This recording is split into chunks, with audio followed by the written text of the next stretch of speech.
Hey guys, today we're doing a little bit of a different video. Instead of filming at my farm, we're going to visit my friend Al up at his farm. It's called Tilton Heritage Pastures, and he's doing some pretty cool stuff with pigs up there. And he's got a bunch of chickens, got some turkeys. He's in the process of getting his greenhouse up, and very intelligent man. I myself have learned a lot from him, just about pigs in general. And he's raising old spots and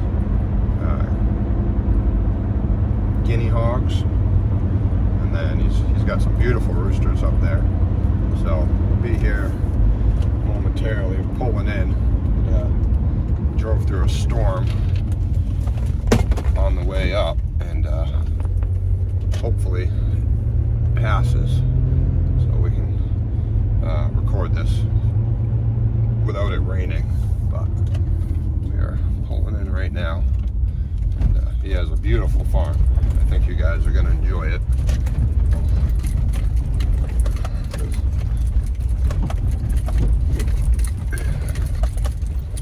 Pulling in right now, and then we'll go find out. So hang tight.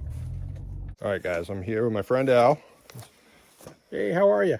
And we're gonna do a tour of his farm. It's Tilton Heritage Pastures, and we're gonna start out here with the pigs.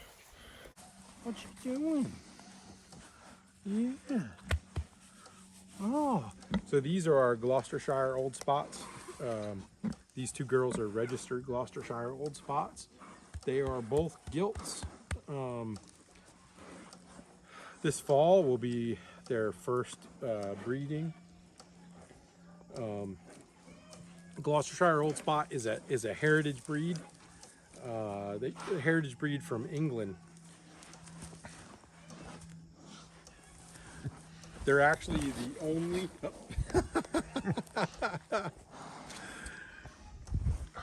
They're showing Rick some loving. Yep. Yep, they love you. Don't eat my boots; they're brand new. So the Gloucestershire Old Spot is the only pig that the royal family keeps on their farms. It also has a European Union rating of TSG, traditional specialty grade. It's the highest quality of pork in the European Union. There's only about 200 registered animals per year here in the United States, and this is Daisy and Dottie. Meet two of the only two registered of their bloodline in the last 11 years. So they are very, very rare but very special pigs. Just super docile. You can see Rick. They're trying to give Rick some loving here. Those. I'm waiting for Eden. But you can see videos with our young granddaughter and our grandkids in here. They're able to come in with the pigs, and the pigs are just so gentle and docile. And that's one of the reasons that we keep them here on the farm. It's one, their quality of meat.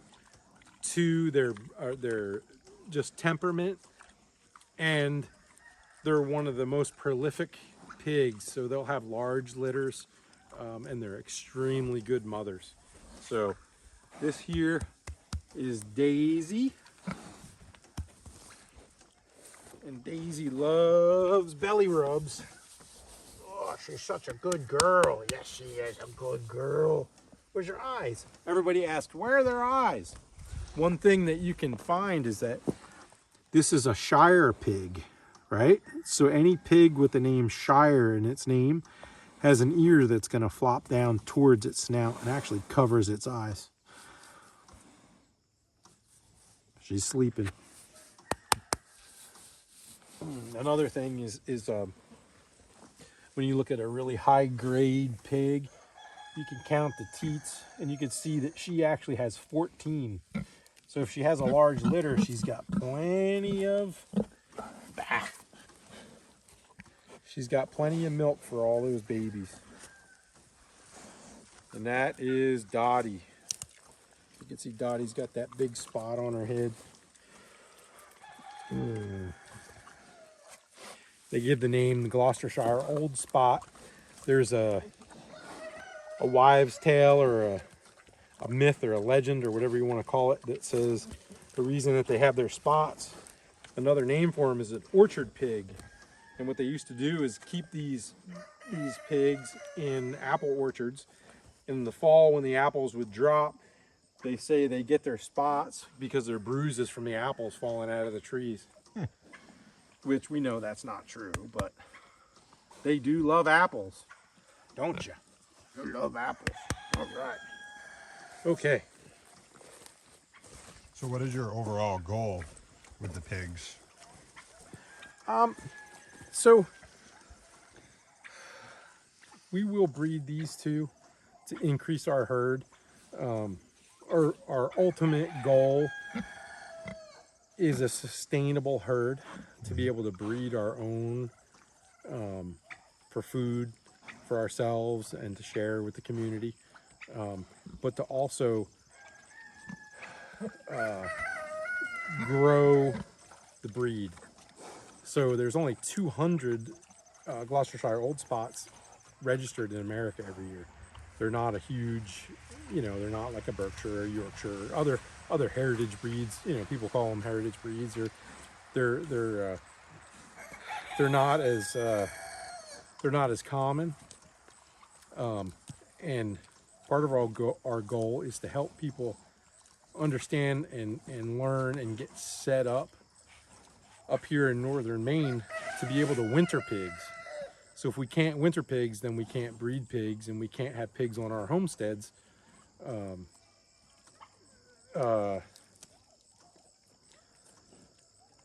You'll see, like if you take a look at the height of this is part of the training pen here, right? So you'll see that's a 4-foot fence. Well, there's times up here where we'll get 3 foot of snow. Right. Okay. If we don't have any type of housing, or we don't have the proper maintenance, and we don't have what we need to be able to house a pig in the winter, we get 3 foot of snow, and that pig steps over the top of that.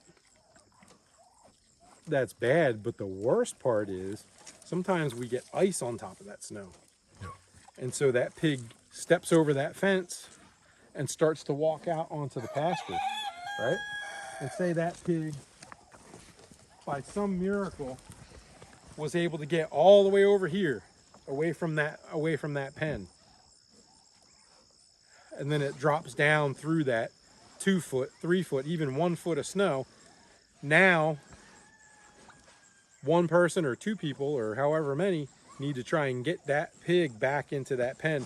And what happens is we wind up getting a lot of emergency butcherings in the winter because, right, people come to the realization that oh my goodness, I didn't set up properly to house this pig. Yeah. So that's one of our goals, is to be able to get that information out into the community, to be able to have people over to the farm and say, okay, here's how we've set up winter housing. Here's some of the things that we should do. Here's some of the considerations. Here's some of the breeds that'll really do well on your homestead, and for you to be able to breed yourself. Right. There's no reason that most homesteads can't have 2 breeder pigs, even if homesteads are sharing 1 boar, or let's say you have two females and one male. Yeah. Right.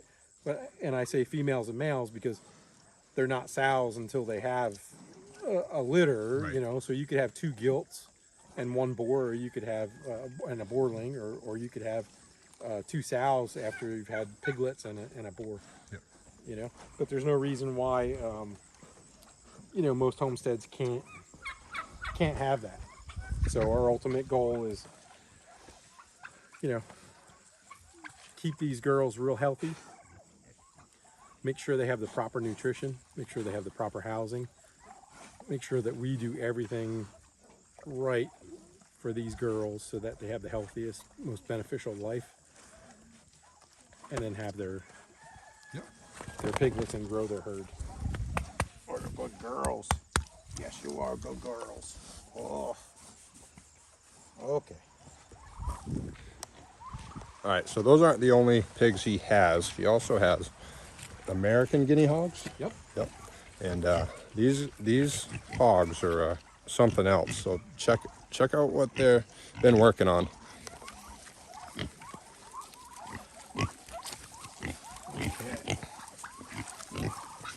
Okay. So we got 7 altogether. yep, we have 2 boars, or I should say boarlings, and 5 gilts. And again, they'll be bred, and then we'll be able to help other homesteads, like, you know. Yep.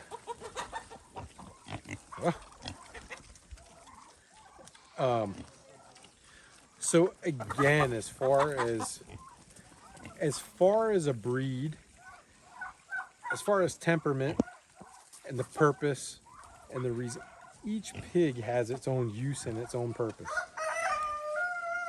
So the American guinea hog is considered to be the homestead hog. Now, if you wanted to get it to its full potential, its full size, which is never going to be as much as a Berkshire or Yorkshire, or, you know, some of the crosses that we usually normally have as feeders, these are not those pigs. They're a lard pig. You're going to get lard, right? You're going to get lots of fat that you can make lard for your homestead, and sausage. They're not a ham and pork chop, and mostly sausage. Or if you want to do any charcuterie like salamis or pepperonis or anything like that, these guys are going to give you the best possible meat for that. They're a longer grow out time. So usually with like the old spots or any of the other heritage breeds, we'll try to grow 6 to 8 months, and then take them to butcher, and that's, you know, 6 to 8 months we do the slaughter. With an American guinea hog, they have a much longer time. If you were to do 6 to 8 months, you're only going to get probably an 80 to 100 pound animal. You know, you're not going to get a 250 to 300 pound, and I'm talking live weight. Yeah. Right? So a live weight hog, we shoot for the 300 mark. So if we slaughter somewhere around a live weight of 285 to 300, then we're going to get a carcass weight somewhere around 180 to 215, you know, in that range. Yeah. Which is great. Then after it's been butchered and everything's broken down and we're into retail cuts, probably around 140 pounds of meat, right? If we look at the American guinea hog, we're not going to be there. So we're going to be about 100 pounds at 6 to 8 months. Yep.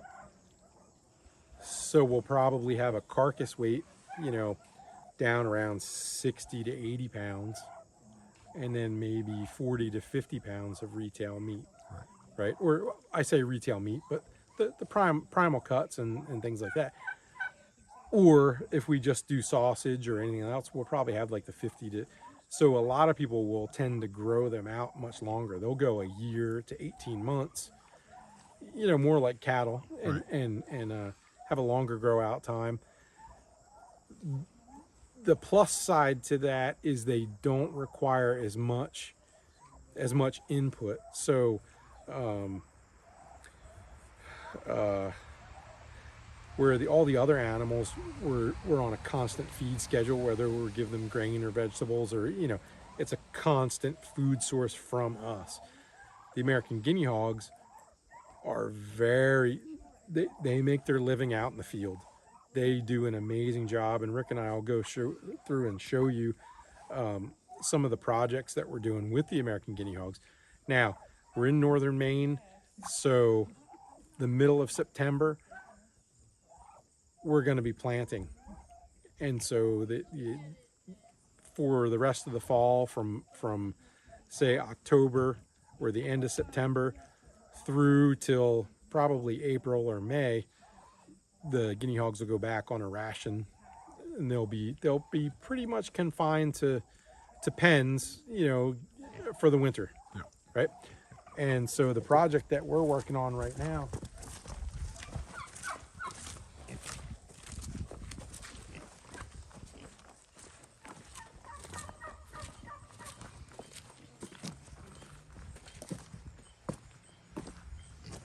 so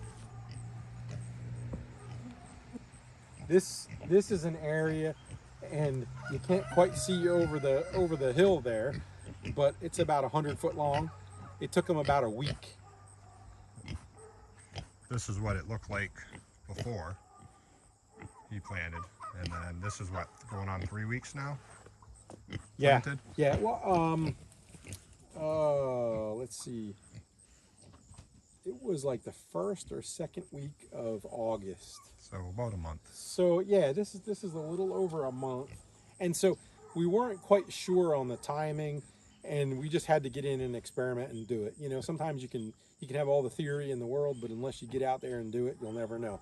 So what we did was we put the guineas in there. We let them go. If you look out on the pasture, you'll see all the pasture grass.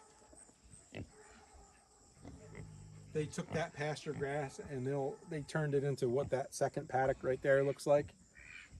And then we replanted over that.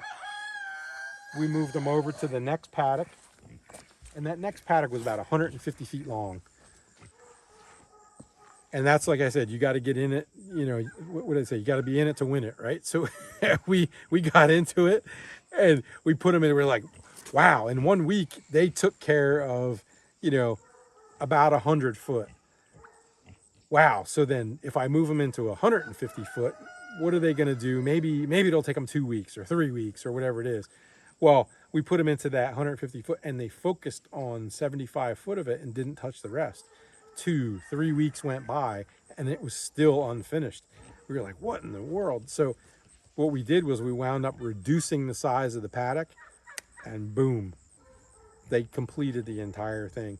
So what we found was, if you're going to use any of the homestead hogs to till and then go back and plant your own food, you have to reduce the size of the paddocks and keep playing with it. Like I said, you got to be in it to win it. You got to get out there, and you really got to be hands-on and see how large of an area that your herd can take care of. Keep it small. Watch for a few days. We'll see this next paddock. So today is Friday. It was Sunday afternoon that we moved them over into this paddock. And you can see it is 99% completed. Now, another subject which could be controversial, and I'll say my thought. And unlike a lot of others, we've actually dealt hand in hand with licensed licensed veterinarians, and had the veterinarians come to the farm and inspect what we're doing. We put chickens in with our pigs. A lot of people don't do that because they're afraid that their pigs are going to get salmonella from the chickens. Unless there is salmonella in your chicken herd, or your chicken flock, I should say, I'm sorry. Unless there is salmonella in your chicken flock, they can't give it to your pigs. Now, any parasites that might be on this pasture from future use, and this pasture was heavily used. They used to have a dozen cattle out on this 2 acres, but a dozen cattle out here. That's a high impact. The soil is extremely impacted. We don't know what the parasite load could be. So then as the hogs go through and turn the soil, you can watch. The chickens are right behind them and right in sequence with the hogs, and you could see them constantly pecking, constantly picking. And I think what they're actually doing is they're actually removing all that parasite load out of the soil so that we can go back and replant, and our herd can get healthier and healthier and healthier as we go. Yep. So the chickens just do a wonderful job. And of course, the amount of predators that we have in the location that we're in, we really have to watch, you know, with our fowl, or, right, you know, with our chickens and stuff. So We have laying hens. We keep laying hens in a housing and a run. They get lots of grass. They get everything that they need, but they're kept in a run so that they're safe and there's nothing, getting at them for the winter. Yep. We do breed our own. We only do buff Orpingtons, and we do buff Orpingtons because they're winter hardy and they're a dual purpose bird. So they give great meat. It's not your Cornish cross, but it's a really nice white skinned carcass, and it's very, very good tasting. They have a good demeanor as well. They do. Yep. They do. Every once in a while, some of the roosters can be somewhat aggressive, but you can see, they come up and, hey, how are you? And let me see if I got any grain on my boots. That's what they're looking for. But overall, they have a good temperament. Great egg production. Great meat production. We breed our own. We hatch our own. All the roosters come out to field, right? And they're out getting all that nutrient and protein, because you can see some people, well, I'm gonna go buy 50 cents a pound over at the grocery store. That's all well and good, and that's good for you, but when animals are raised on pasture, you can do studies where their omega-3, which is what we need for good health, is off the charts compared to a factory raised, confinement factory raised animal, whether it's pork, chicken, turkey, even grass-fed beef. Cows are not meant to be fed grain. Right. It's not good. Yep. And having to give it, having to give your animal antacids to keep it alive until you can take it, that's not right. That's not the way they should be living, and that's not what we should be eating. They lived well before us. Without grains. Exactly. Exactly. So, even though we do get the supplement, with the guinea hogs, they do get supplement, but it's not as much as your standard. Right. As your standard hog. It's the percentages are much lower. Right. And they're not only just tilling the field and they're cleaning it up, but they're also fertilizing the field while they're out here, which is going to be great for growth. Yep. Absolutely. And it keeps the environment on the farm just so much healthier. Right. You can come onto the farm. We have visitors all the time. Like, people come out and they're like, your farm, it doesn't smell like a farm. Yep. Well, that's because they're not confined into one spot, and all that manure being piled up and mounded up. It's spread across the land. Right. And then even with processes, you'll see, it's kind of, you'll watch the chickens follow behind the pigs,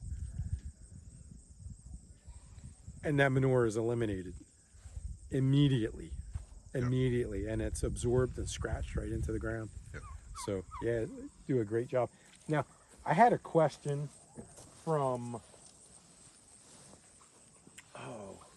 who was it?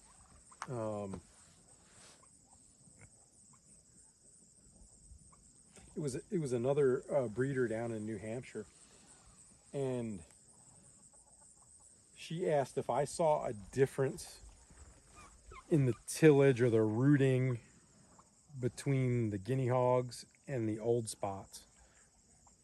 There's definitely somewhat of a difference, and I want to say it's just the size of the animal, right? So when we get into like the larger hogs, the rooting depth is much deeper, but it's also how fast we move them. So if we leave them in one spot, they're going to tend to really, really root down deep into one spot.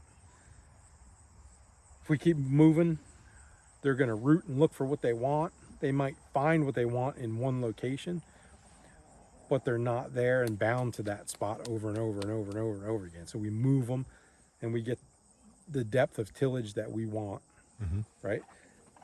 Feel with the guinea hog, you can see how to translate that onto film. You know, you can see, okay, so here's the top of my boot, right? And so here's the sod that they've tilled. It's not an excessive, you know, it's only my finger, so at most like 8 inches of tillage, where you might get, with other hogs, you might get a foot to 2 foot, sometimes even 3 feet. You know, some of them, like some of the Tamworths, you know, I've seen that they really dig deep, and that's good if we want to put them out in the woods and we want to clear some woods and we have a lot of stumpage that we want to get rid of. But if we have more of a pasture area that we want to just till and get replanted to replant feed for our animals.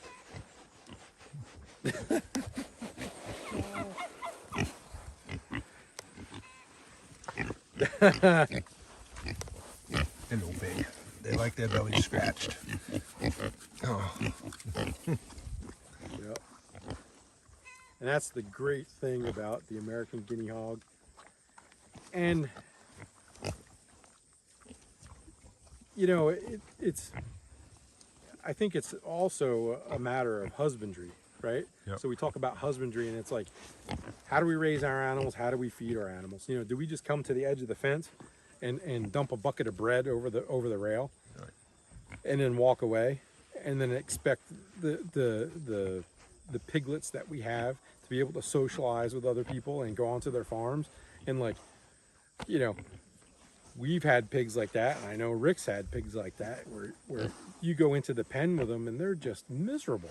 Yep. They want to bite you, they want to be aggressive, or they want to run away, or, you know. Yeah, I go in my pen every day with the pigs. Yep.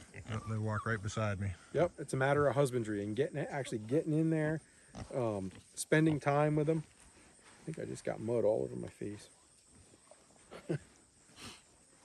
Getting in there, spending time with them, getting to know your animals. Doesn't matter if you're taking your animals to the butcher or not. They deserve a life just as good as you. Yep.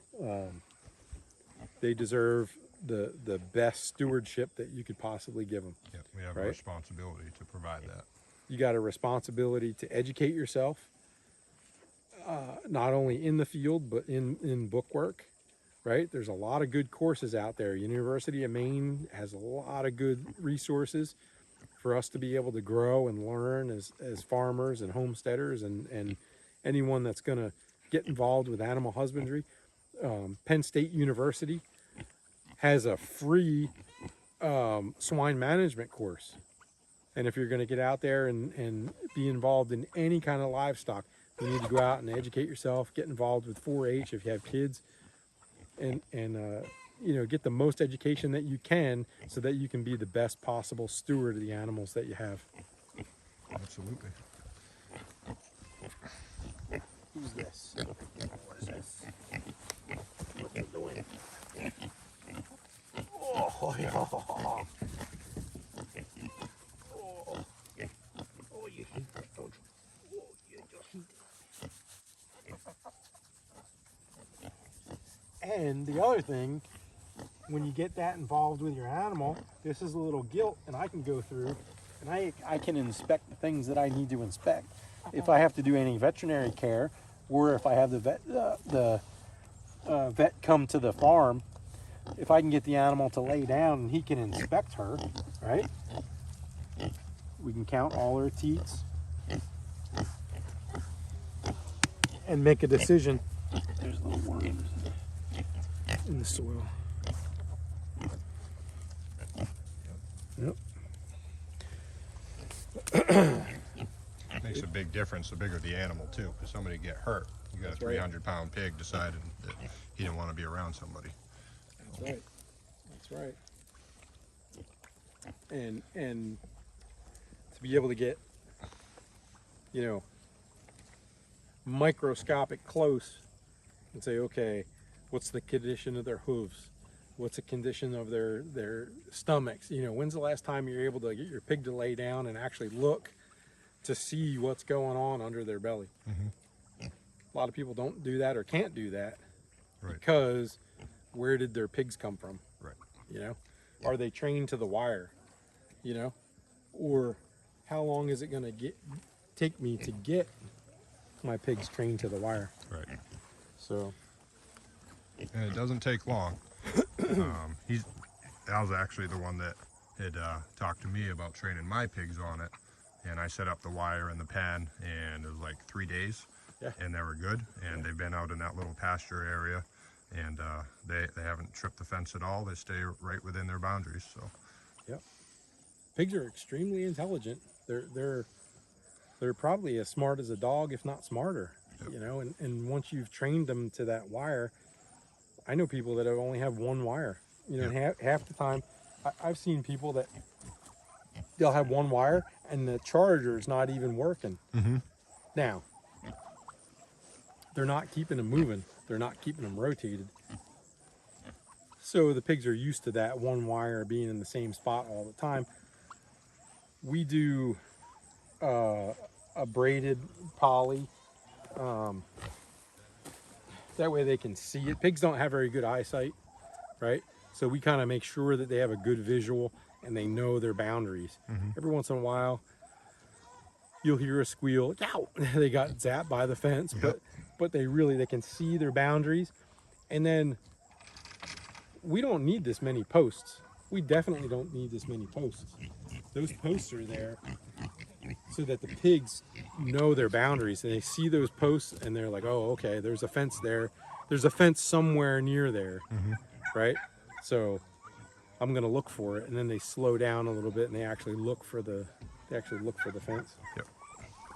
So let's go over on this side over here, because I gotta take that chicken tractor out of there. I think it got just destroyed by the got that hawk down here.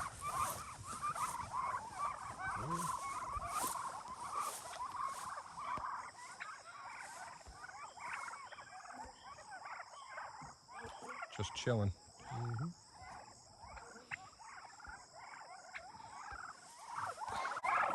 All right, so he's not just raising pigs, he's also raising some turkeys. How many you got? 25. 25. Yep. And they're about ready for butcher? Yep, we're getting close. So we have a bunch of orders. Some folks want like 12 to 15 pounds. You can see that one just touched the fence. Some of them want 12 to 15 pounds. Some of them want 20 pounds. Some want, 20. We got one order for a 20 to 30 pound. Oh, wow. That's a big turkey. I hope they have an oven big enough. I asked, but I've raised some that are 50. Yeah, that's too much of a turkey. Yeah. So we raise the turkeys out on pasture. Yes, they get grain. Yes, it's the same breed as your butterball, but they get lots of grass.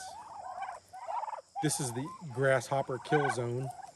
Okay, we lovingly refer to this as the grasshopper kill zone. You can see if I walk through this pasture out here, you'll see a lot of small bugs jumping and hopping, and you'll see a lot of grasshoppers and things like that.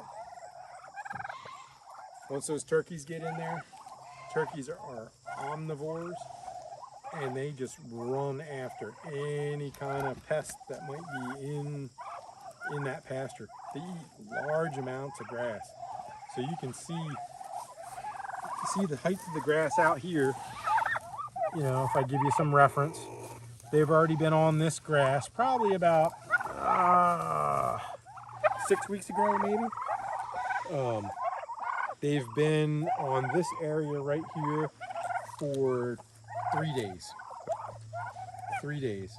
And you can see that they've just wiped it out. If we walk around the side, you can see the difference between the grass, and they're just finishing off right around the fence. You can see the grass in his mouth? Yep. And how often do you rotate these guys?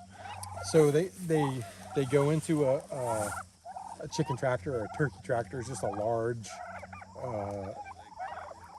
confinement that we've created. that gets moved every day. And then they get their pen moved every 2 to 3 days, depending on how much grass that they're eating and our ability to be able to move it. Like, we just had storms for the last few days. Yep. So they were pretty much on lockdown, extra tarps on top of their tractor to keep them dry, even though they're, they get really wet. When they get confined like that, they might start to pick on each other and things like that. So we try and keep them moving, that way they're out there and happy and able to hunt Busy. and chase and feed. They're extremely heavy feeders. Yep. Extremely heavy. And we do keep some chickens in with them. Yep. Those are chickens that are days away from freezer camp. I like that. Yeah, you can see this. Yeah, that's quite This deep. pasture grass is up to my knees out here. Yep. And they just mow it. They just mow it down like unbelievable.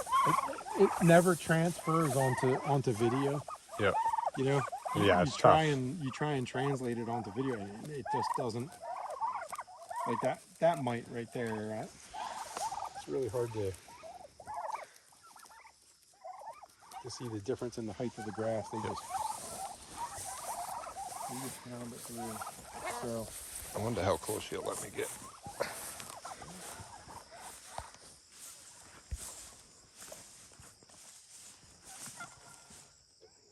keep the camera up over your eyes and we'll let you get pretty close.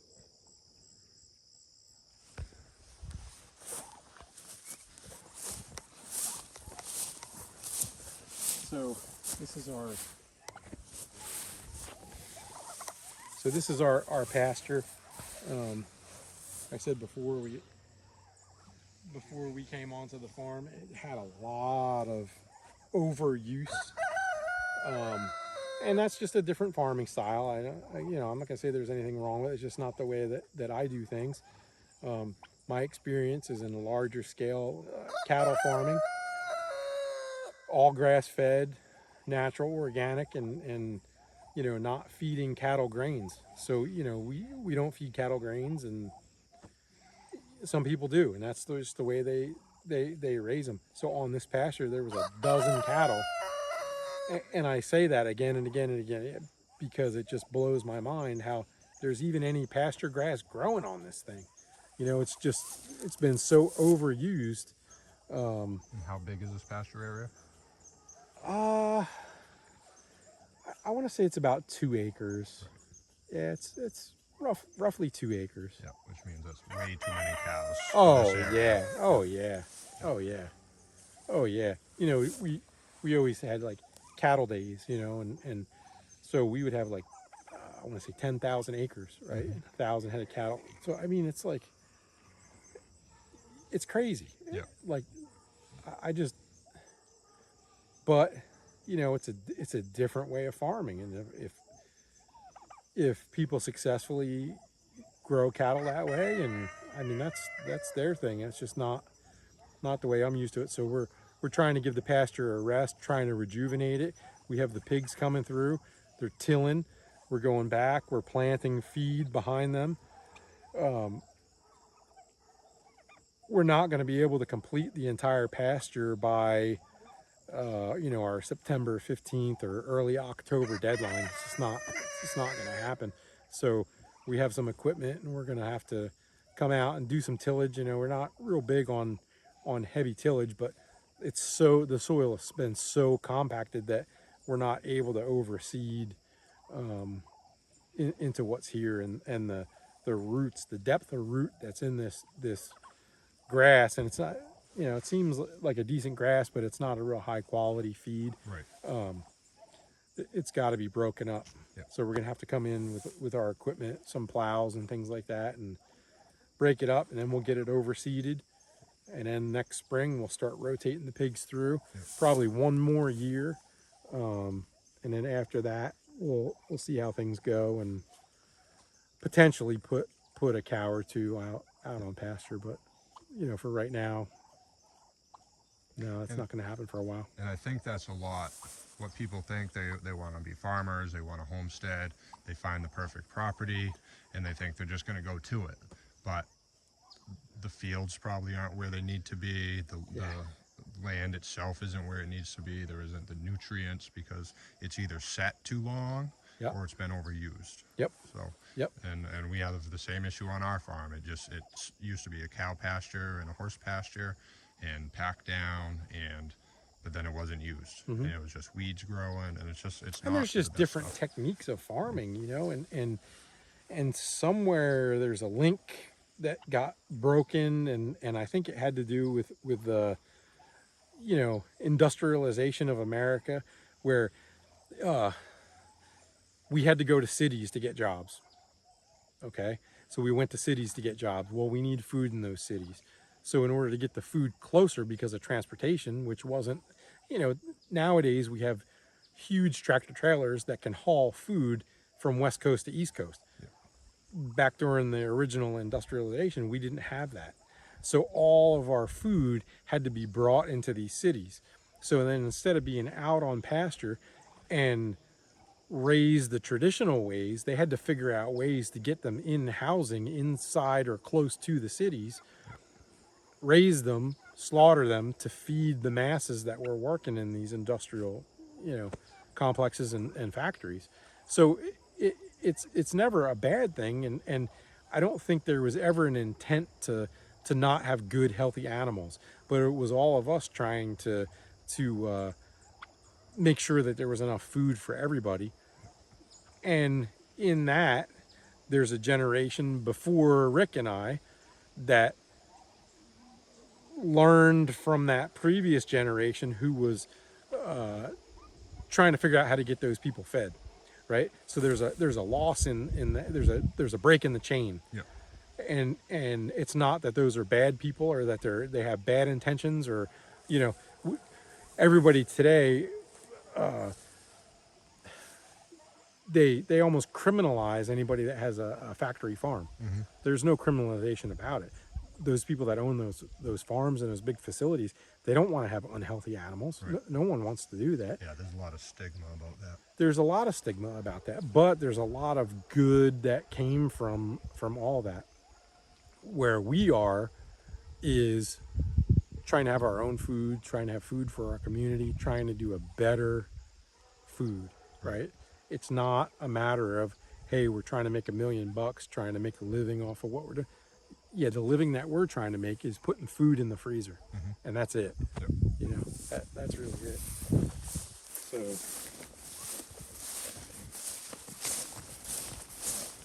yeah, there's been pigs out on this pasture before, our old pigs. Yep.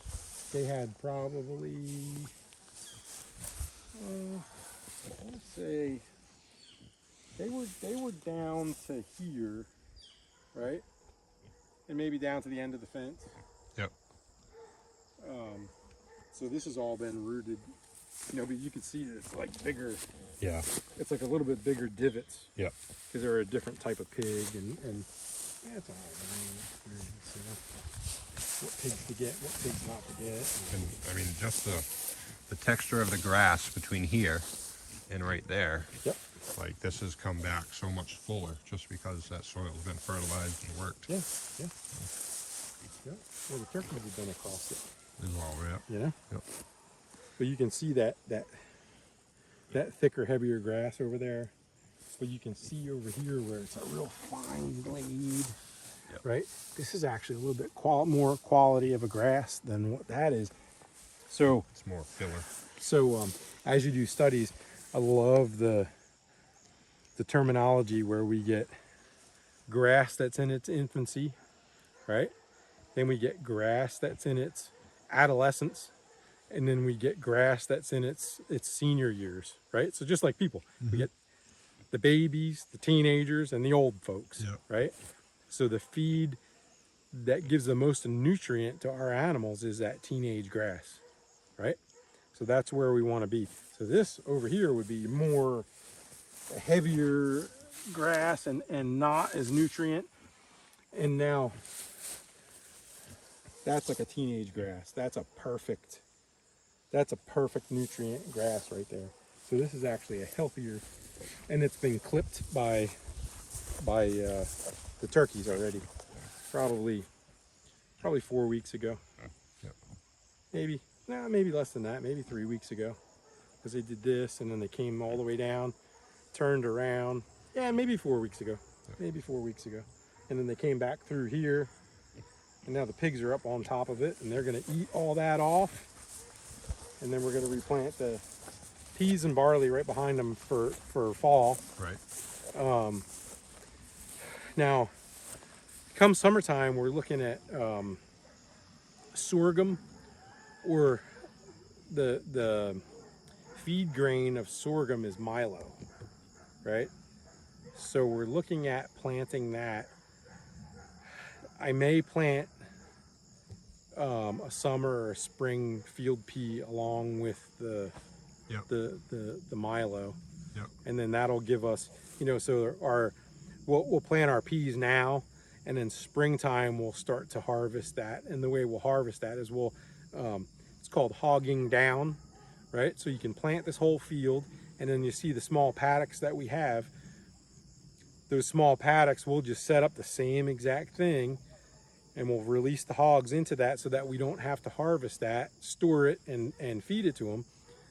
We'll just let them hog it down, and they'll eat all that down, and we'll just keep them rotating. And then as they go through that section, we'll replant behind them. Mm-hmm. And hopefully, if we can get our timing right, we'll be able to do, 90 days or so behind. Yep. And then be able to rotate back to that first. So it's going to be a matter of how many hogs, how fast, how much space they get per paddock. It's a real hands-on equation.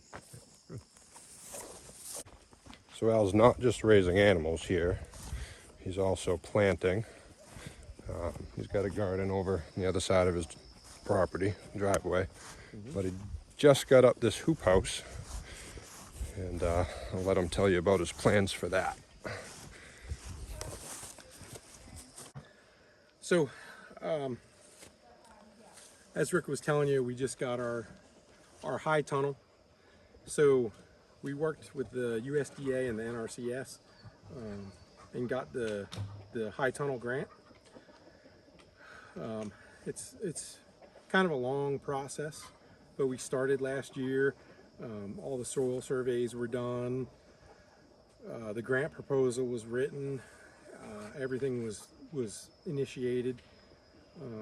Sometime early spring, we were chosen to actually receive the grant. The tunnel was ordered. We received the tunnel somewhere mid-June and began construction on the tunnel. I'll take you on the inside and kind of show you what it is and what we plan on putting in it. How big is it? This tunnel is 21 by 48. It's good size. So it's actually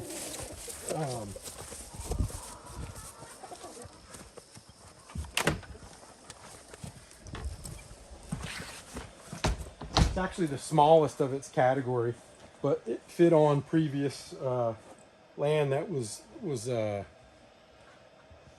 gardened, or there was crops that were on this spot previously. We've done a lot of soil amendment over the last 2 years, preparing for the greenhouse or hoop house, or high tunnel is what the NRCS calls it. You can see it's all metal construction, so we've had to knock all the posts in through some heavy duty rock, and then the whole tunnel gets erected. It's all hands-on, a lot of bending, twisting, nuts, bolts. Very, very physically demanding, but a great project. So for this fall, we're going to plant some cut flowers and some vegetables that hopefully will make it. We're hoping up through maybe the beginning of November, right? So lettuces, spinach, probably some green beans, maybe some peas, and then we're going to do some flowers, maybe some sunflowers, and a few other cut flowers. Yep. And see how it goes. Yep. See how far we get. You can see now. People are like, why do they call it a high tunnel? Or how come it's not just a hoop house? Or how come it's not a greenhouse? You can see that there's 2 layers. Yep. There's airspace between those 2 layers, and there's actually an inflator and a fan that fills that gap, fills that void. And that does 2 things. It helps protect from wind damage and snow load. So as it snows, it'll help to shed the snow off of that because of the air inflation, and then it also adds insulation. You know, the airspace has an R value, and you can see the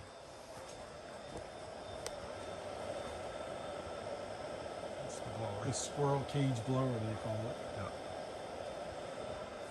And you got power, you got water coming in. Yeah, it's still got to be hooked up. Yep. So we're still under construction, but we should be about another week. We're ready to plant. We're going to get it planted. Yeah. And then we'll worry about the power. We have lights that are coming. LED work lights, like a shop light, like long lights that we'll put up on the middle purlin. And then we also have grow lights that are coming hopefully this week or next week. Oh, nice. And we'll set those up. We're not really sure about the grow lights and how they're going to work, or if they're going to be enough to be able to cover such a large area. It's about 1,000 square foot, which isn't huge, but it's a good size. You know, it's an extremely large garden. Now the NRCS grant, there's a couple things about the NRCS grant. Now, we understand that in the state of Maine, you can grow marijuana. If you get the NRCS grant, you cannot on your property. Right. And if you have anybody come work on your farm that's paid, they need to be drug tested because it's under federal guidelines. So for 5 years, so there will not be anything like that, you know, grown in this facility. Right. This is strictly for growing vegetables and flowers, or just growing in general in the ground. Yeah. So they don't really want you having raised beds. Now you can do bottomless raised beds, but they kind of frown on that. And if you really read the rules, it's designed to extend the season, extend your growing season. Right. So start in March, end in November, that type, you know, as opposed to start in May, June, end in September. Yep. You're getting those few months on either end.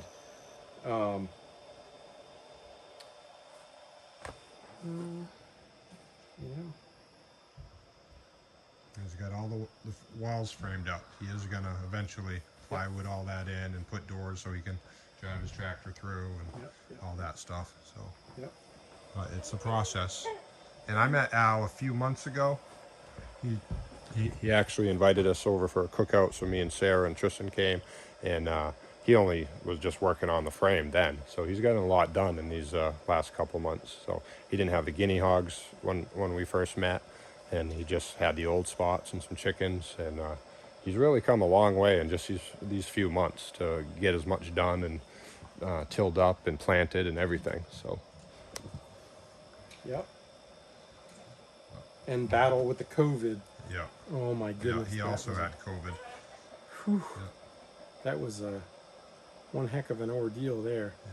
And that really set us back. So we had plans to do a lot more this season, but we were set back at least 6 weeks physically, and then, probably 8 to 10 weeks, right? Just setbacks in general from being set back for that short period of time. Yeah. Yeah. He had a much worse case than I had. So I kind of worked through it. Just kind of felt like I had a cold, but these guys were in bed. It was pretty rough. Yeah, you told us.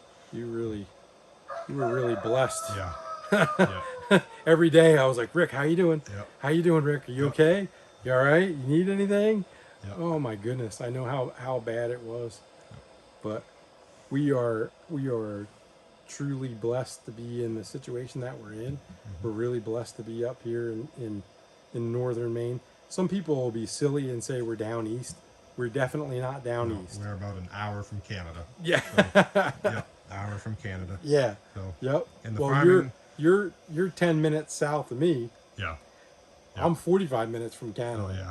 We're Yep. definitely not down east. Right. You're in. Yeah. Farming you're- up here definitely has a lot of challenges that Yeah. even just southern Maine or southern New Hampshire doesn't have. You know, a much shorter growing season is one of them. Yeah. Wintering pigs, they're wintering any animals up here because, like you said, we get 3-4 feet of snow, or you can get a 3-foot snow one day and get another 3-foot storm 2 days later, and then now you're on 6 feet of snow. So, you know, there's some challenges where like southern Maine might get a foot and a half. Yeah. So, Yep. yep. But I Yeah. got Yeah, we're truly blessed to be in the community, and it's a great community up here. Everybody that's around is very inviting and helpful, and we have some great customers. You know, we do the USDA pork, and we have customers that we deliver to. We get, you know, all the state licensing. The state's been great as far as getting us all our licensing, and the customers are great. It's just a really truly a blessing to be in this community. You know, it's great. How do you go about selling your pork and meat? We have all of our pork processed under USDA supervision. All of our meat is vacuum sealed and individually packaged. It's USDA labeled so that we can sell it by the pound. We have meat warehousing licenses. The state's been awesome. They came in, help us set up our freezers. Really, they were more education than what I had expected. You know, I expected a real stringent, you know, somebody just going, hey, you didn't do what you're supposed to be doing. But it wasn't anything like that. The state of Maine was very helpful. They came in, they taught us what we needed. They helped us get set up, and they just kind of inspect everything that we do and make sure that no one's going to get sick is really what the ultimate goal is. Right. We do mostly word of mouth. We try to, the only reason that we sell any meat is to offset the cost of our own production for our own family, right? We're not in it to make a killing. We're not in it to make a living. The living is that we raise animals, we have animals for our own consumption, and we sell it to the community to be able to offset our own costs of production. And that's it. So we don't price gouge, we keep the prices low. Of course, they're a little bit more sometimes than the grocery store. Right. You know, and that's just because it costs a little bit more to pasture raise animals. Right. But you know it's a healthier animal. Oh, 100%. And the funny thing is, my wife calls our customers pork snobs because the grade and the quality of your meat when you're growing out on pasture is so much higher. It's night and day from the store-bought meat. We actually have one customer who can't eat beef. He can't digest it. He's an older gentleman. He loves beef. He loves steak. He eats our pork, and he says it's the best thing I've ever had. You know, it's the closest thing to beef, and yet it's digestible like chicken. Right. You know, he just, there's a big difference between, and I never believed it. You know, I never believed it. People always said pasture raised pork is the best thing you'll ever have. It's so much different. It's so much better. I said, you know what?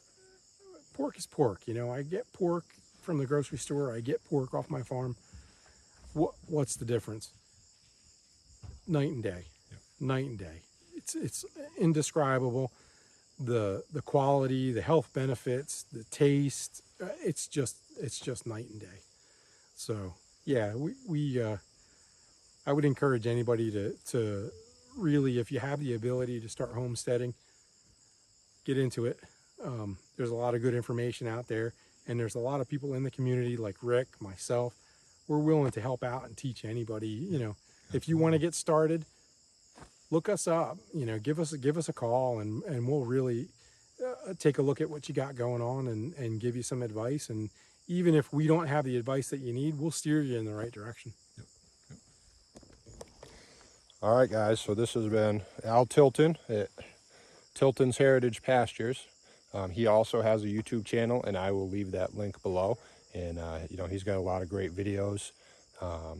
It's a newer channel. He's been going for a few months, and but yeah, a lot of great videos on his pigs, on his turkeys, you know, stuff like that. What he's doing with his pasture, and you know, he's just doing a phenomenal job up here. So check that out. Again, I'll leave that in the link. And thanks for watching, and have a good day.